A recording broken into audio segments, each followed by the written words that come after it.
The morning mist clung to the towering pines like ghostly fingers as Marcus Thompson shouldered his axe and made his way deeper into the British Columbia wilderness. At 52, he had spent more than half his life among these ancient trees, and he could read the forest like other men read newspapers. The creak of branches told him about wind patterns, the rustle of undergrowth revealed the movement of wildlife, and the quality of light filtering through the canopy informed him about the weather to come. This morning, however, something felt different. Marcus paused beside a massive Douglas fir, its trunk scarred by decades of storms, but still standing proud against the gray sky. The air carried an unusual stillness, broken only by the distant call of a loon echoing across the hidden lake that lay somewhere beyond the next ridge. He had been working this section of forest for the Mackenzie Logging Company for 3 weeks, carefully selecting mature trees for harvest while leaving the younger growth to continue reaching toward the sky. It was precise, methodical work that suited his solitary nature. After his wife Sarah had died 5 years ago, Marcus had found comfort in the rhythm of forest labor, the satisfying bite of steel into wood, the calculated fall of a giant tree, the honest exhaustion that came from a day of hard physical work. The hollow log lay about 50 yards off his usual path, partially hidden by a tangle of fallen branches and early autumn ferns. Marcus might have missed it entirely if not for the sound, a soft, rhythmic noise that seemed oddly out of place in the morning quiet. At first, he thought it might be a woodpecker, but the pattern was wrong. Too regular, too deliberate. Curiosity overcoming caution, Marcus pushed through the undergrowth toward the source of the sound. The log was enormous, easily 6 feet in diameter, the remnant of what had once been a magnificent cedar. Weather and time had hollowed out much of its interior, creating a natural shelter that forest animals often used for protection from storms or predators. The sound grew louder as he approached, a soft knocking or tapping that seemed to come from within the log itself. Marcus's first thought was that some animal had become trapped inside, perhaps a raccoon or even a small bear cub. He'd encountered such situations before and knew how to handle them safely. But as he knelt beside the opening of the hollow log, flashlight in hand, what he discovered defied all his expectations. Wrapped in what appeared to be carefully prepared deer and rabbit skins was a baby, alive, alert, and looking up at him with dark eyes that seemed far too knowing for such a young face. The child couldn't have been more than a few months old, but appeared healthy and well cared for despite the extraordinary circumstances. Marcus sat back on his heels, stunned. In 30 years of forest work, he had encountered bears, wolves, mountain lions, and every manner of wilderness challenge. But finding a human baby in a hollow log was beyond anything in his experience. The soft knocking sound, he realized, had been the baby's tiny fists bumping against the inside of the log.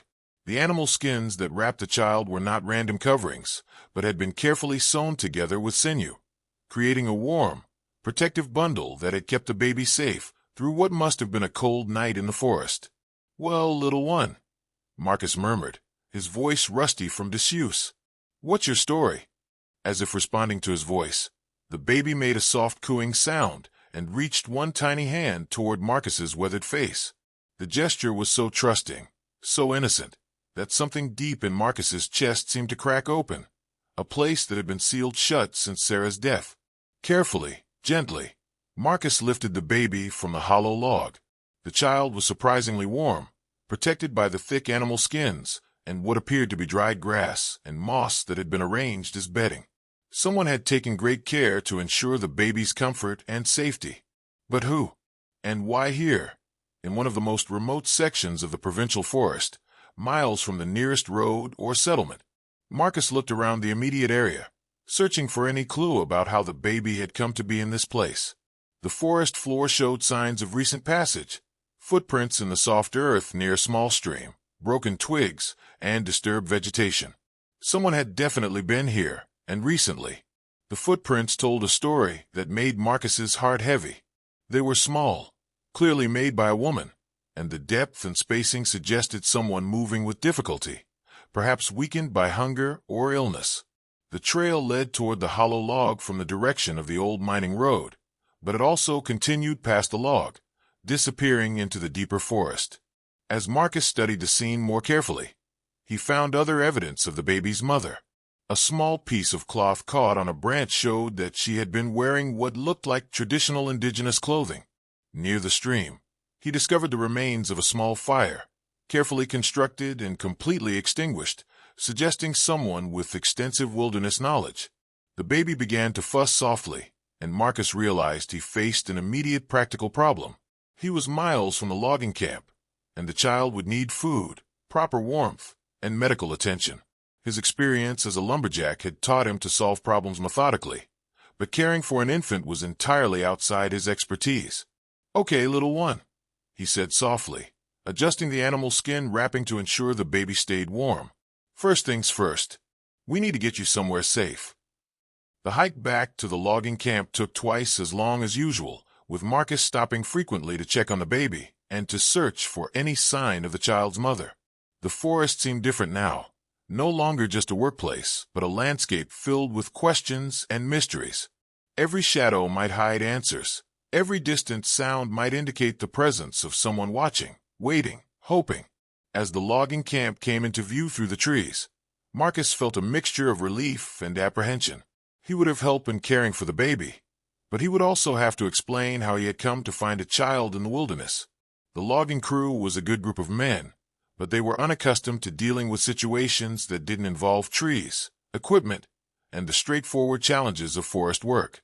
The camp consisted of several temporary buildings arranged around a central clearing, a mess hall, sleeping quarters, equipment storage, and a small office for the foreman. Smoke rose from the mess hall chimney, indicating that Cookie was preparing the midday meal. Marcus could hear the distant sound of chainsaws and the crash of falling trees, signs that the work day was proceeding normally. But nothing about this day would be normal. "Cookie," Marcus called as he approached the mess hall, the baby still cradled carefully in his arms. "I need your help." Cookie emerged from the building, wiping his hands on his apron. At 68, he was the oldest member of the crew and had seen just about everything the wilderness could offer. But his eyes widened in amazement as he saw what Marcus was carrying. "Sweet Jesus, Marcus," Cookie breathed. "Where in the world did you find a baby?" "Hollow log, about 3 miles east of here," Marcus replied. "Wrapped in animal skins, healthy as far as I can tell, but obviously abandoned." Cookie's weathered face creased with concern as he ushered Marcus into the warm mess hall. "Abandoned? In this wilderness? That doesn't make sense. Nobody abandons a baby unless—" He didn't finish the sentence, but Marcus understood. Unless the mother was desperate, in danger, or unable to care for the child herself. As they settled at one of the rough wooden tables, the baby began to cry, a thin, hungry sound that cut through Marcus like a blade. The child needed food, and soon. "We need to get word to the authorities," Cookie said practically. "And we need to figure out how to feed this little one until help arrives." Marcus nodded, but something in his chest tightened at the thought of turning the baby over to strangers. After 5 years of emotional numbness following Sarah's death, this tiny life had awakened feelings he had thought were buried forever. "There's more," Marcus said quietly. "I found tracks, signs that the mother might still be out there somewhere. She might be hurt or lost or hiding," Cookie finished. "Marcus, this situation is bigger than we can handle alone. We need to contact the Royal Canadian Mounted Police, maybe social services, definitely medical personnel." As if summoned by their conversation, the mess hall door opened and Tom Bradley, the camp foreman, entered. A practical man in his 40s, Tom had the responsibility of keeping the logging operation running smoothly and safely. Finding one of his workers caring for an abandoned baby was definitely not part of his normal routine. "What's going on here?" Tom asked, then stopped short as he saw the baby in Marcus's arms.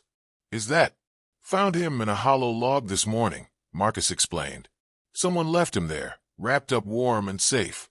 But Tom, I think his mother might still be out there in the forest." Tom's expression grew serious as Marcus described the footprints, the signs of recent passage, and the evidence suggesting that whoever had left the baby possessed significant wilderness skills. "This is a matter for the authorities," Tom said firmly. "We'll radio for help immediately. But Marcus, until they arrive, someone needs to care for that child." Do you have any idea how to?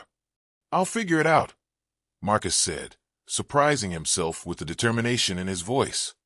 Cookie can help with food preparation, and I'll learn what I need to learn. As the three men discussed practical arrangements for caring for the baby, Marcus found himself studying the child's face. Despite the extraordinary circumstances, the baby seemed remarkably calm now that he was warm and safe. There was something in those dark eyes that suggested intelligence, resilience, and perhaps most importantly, trust. Outside, the sounds of the logging operation continued, but inside the mess hall, everything had changed. Marcus Thompson, who had spent 5 years avoiding emotional connections, found himself responsible for the most vulnerable kind of human life. It was terrifying and overwhelming, but for the first time since Sarah's death, he felt truly needed. The baby made a soft sound and gripped Marcus's finger with surprising strength. In that moment, Marcus understood that whatever challenges lay ahead, whatever mysteries surrounded this child's appearance in the forest, he would face them. The hollow log had given up more than just a baby. It had given Marcus a reason to engage with life again. As Cookie began heating milk and preparing makeshift baby food, and Tom made preparations to contact the authorities, Marcus settled into a chair by the window, the baby secure in his arms. Outside, the ancient forest stretched endlessly in all directions, holding its secrets close. But inside the war mess hall, a new chapter was beginning, not just for the mysterious baby, but for a grieving man who had just rediscovered his capacity to care. The radio crackled to life in the early afternoon as Tom Bradley made contact with the Royal Canadian Mounted Police Detachment in Prince George, nearly 200 kilometers south of their remote logging camp. Marcus sat nearby, the baby sleeping peacefully in his arms, wrapped in one of Cookie's clean dish towels over the original animal skin covering. "This is Constable Jennifer Walsh, Prince George RCMP," came the voice through the static. "Can you repeat that information about the child?" Tom cleared his throat and spoke clearly into the microphone. "We have an infant, appears to be 3 to 6 months old, found this morning in a hollow log approximately 3 miles from our camp location. The child appears healthy but was obviously abandoned. We also have evidence suggesting the mother may still be in the area." There was a long pause before Constable Walsh responded. "Mr. Bradley, this is a very unusual situation. We'll need to dispatch officers immediately, along with medical personnel and social services. However, given your remote location, it may take us until tomorrow morning to reach you. Can you provide adequate care for the child until then?" Marcus found himself leaning forward, speaking before Tom could respond. "We can care for the baby. But, Constable, if the mother is still out there, she might be in danger. Time could be critical." "Who am I speaking with?" came the reply. "Marcus Thompson. I'm the one who found the child." "Mr. Thompson, I understand your concern, but searching for the mother is a job for trained personnel. I need you to promise me that you won't attempt any rescue operations on your own. The forest can be dangerous, and we can't risk having more people at risk."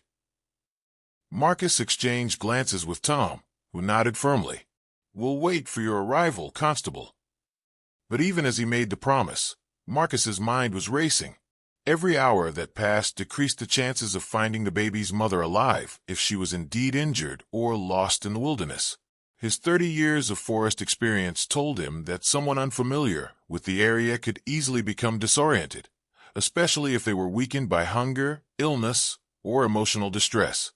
After the radio conversation ended, Cookie approached with a bottle of warm milk diluted with water.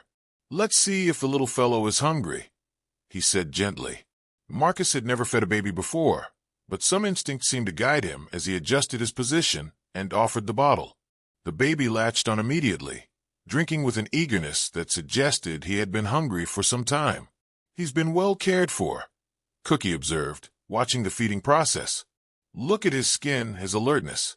Someone took good care of this child before, whatever happened." "That's what worries me," Marcus replied quietly. "A mother who cares enough to wrap her baby so carefully, to choose such a safe hiding place. She wouldn't abandon him unless she had no choice." Tom Bradley had been studying the topographical maps that covered one wall of the office. "Marcus, show me exactly where you found the baby." Marcus shifted the baby to one arm and pointed to the location on the map. Here, near Bear Creek. The footprints I found led from the direction of the old mining road, but they also continued past the hollow log, heading deeper into the forest. "That's rough country," Tom said, tracing the terrain with his finger. "If someone unfamiliar with the area got turned around in there..." He didn't need to finish the sentence. Everyone in the room understood the dangers: steep ravines, dense undergrowth, swift-running streams, and the ever-present risk of encounters with wildlife. Even experienced outdoorsmen treated that section of forest with respect. As the afternoon wore on, Marcus found himself settling into the rhythm of caring for the baby. Cookie had improvised a cradle from a wooden crate lined with soft cloths, and they had established a routine of feeding, changing, and simply watching over the child. But Marcus's attention kept drifting to the windows, to the forest beyond, where somewhere a mother might be struggling to survive. The rest of the logging crew returned to camp as the sun began to set, and word of the discovery spread quickly. These were good men, most of them fathers themselves, and they approached the situation with a mixture of wonder and practical concern. "Any word on missing persons reports?" asked Jake Morrison, a young logger whose own daughter was about the same age as the found baby. "Too early for that," Tom replied. "But the RCMP will be checking with indigenous communities, local settlements, anyone who might have information." The mention of indigenous communities sparked something in Marcus's memory.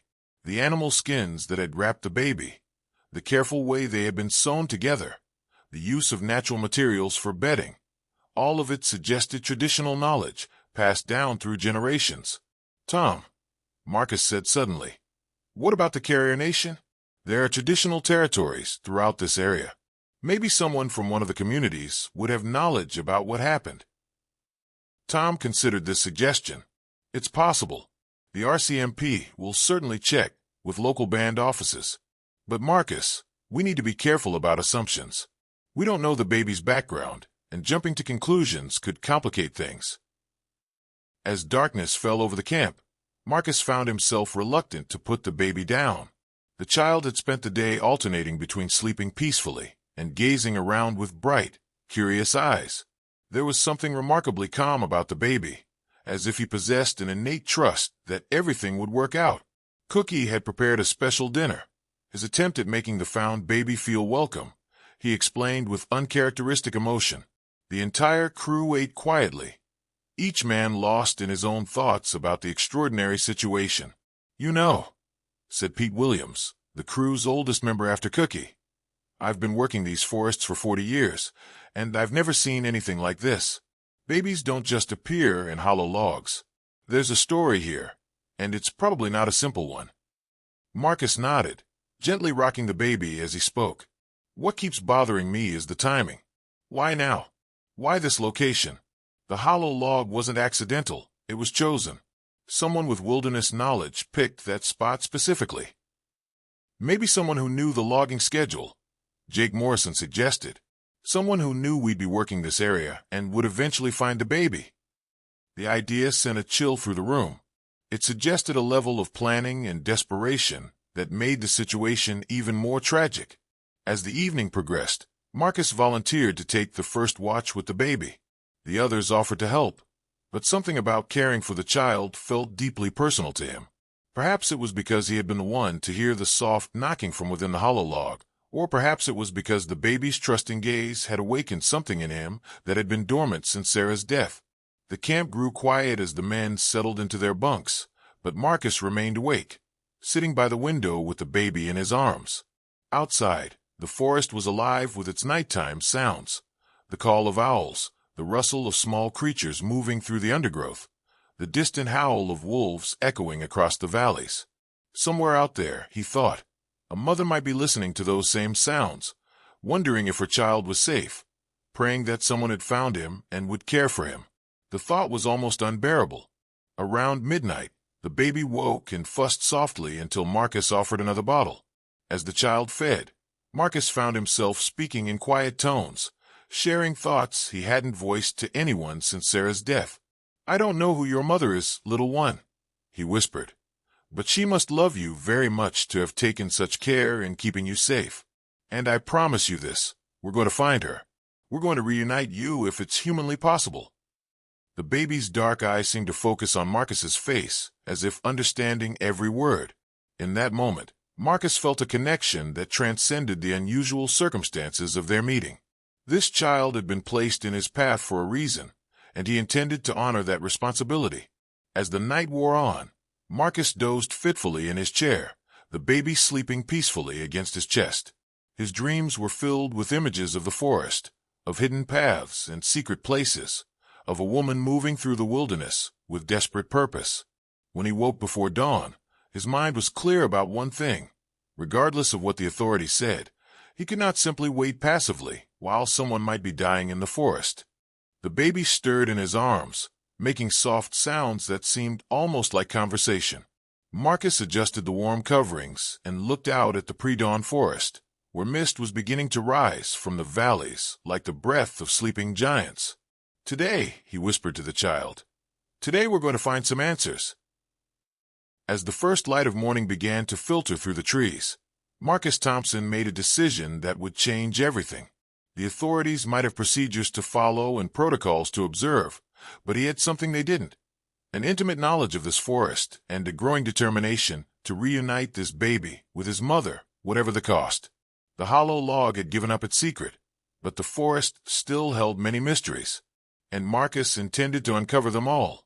Dawn broke gray and cold over the logging camp as Marcus prepared for what he knew would be the most important search of his life.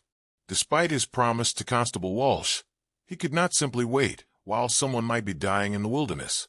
The baby, whom Cookie had started calling Little Bear, due to his calm strength, slept peacefully in the improvised cradle, unaware that his very existence had set forces in motion that would challenge everything Marcus thought he knew about courage and responsibility.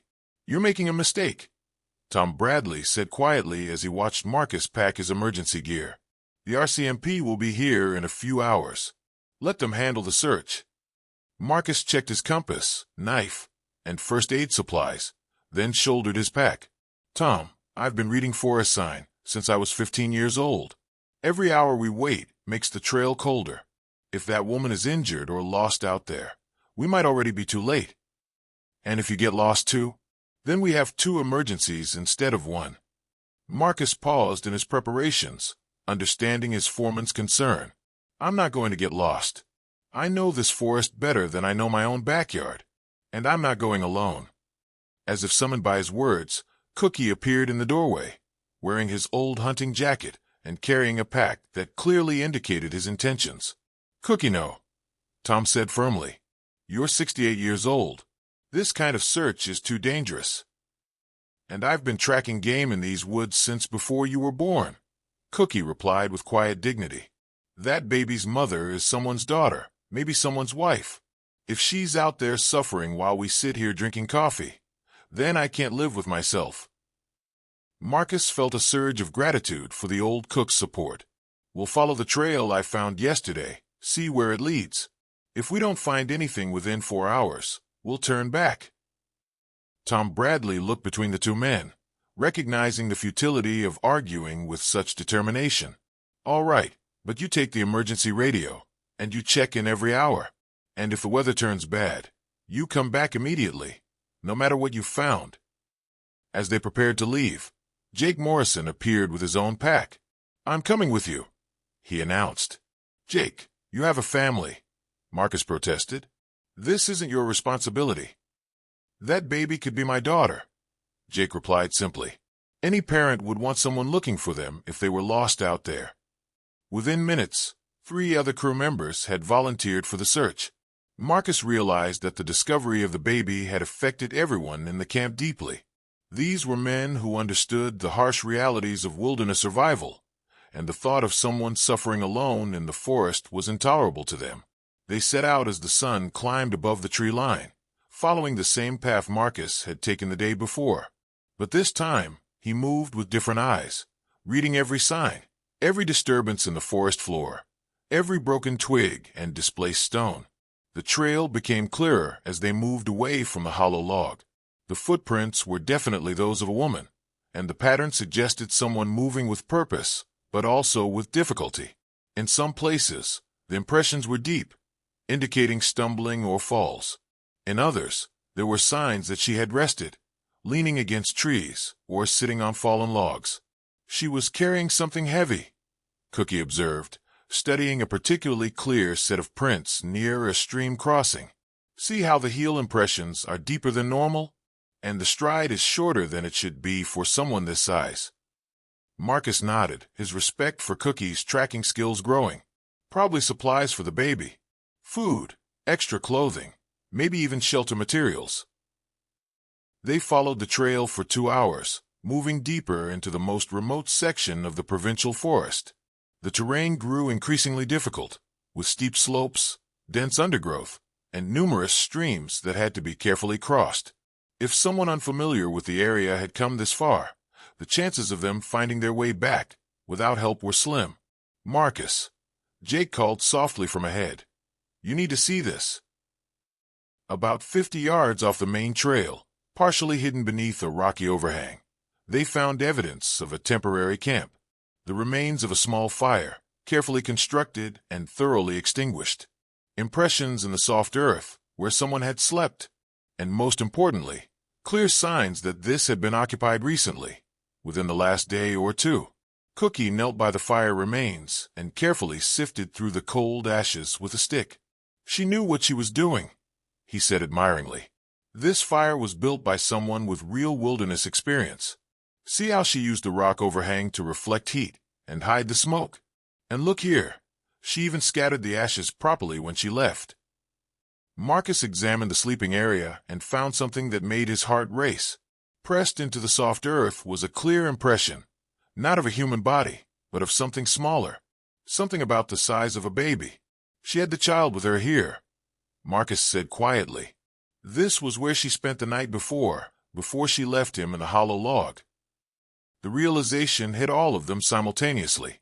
The baby's mother had camped here, probably holding her child through the cold night, knowing that the next day she would have to make the most difficult decision any parent could face. "Why?" Jake whispered. "Why would a mother who obviously cares this much about her child abandon him?" Marcus stood up slowly, studying the area around the campsite. The trail continued beyond this point, leading even deeper into the wilderness. But there was something else, additional footprints, partially obscured but definitely present. Someone else had been here. "Cookie," Marcus called urgently. "Come look at this." The older man joined him at the edge of the campsite, where the soft earth told a story that chilled them all. 2 sets of footprints, one belonging to the woman they had been tracking, and another belonging to someone much larger. The second set of prints showed signs of boots rather than the soft-soled shoes the woman had been wearing.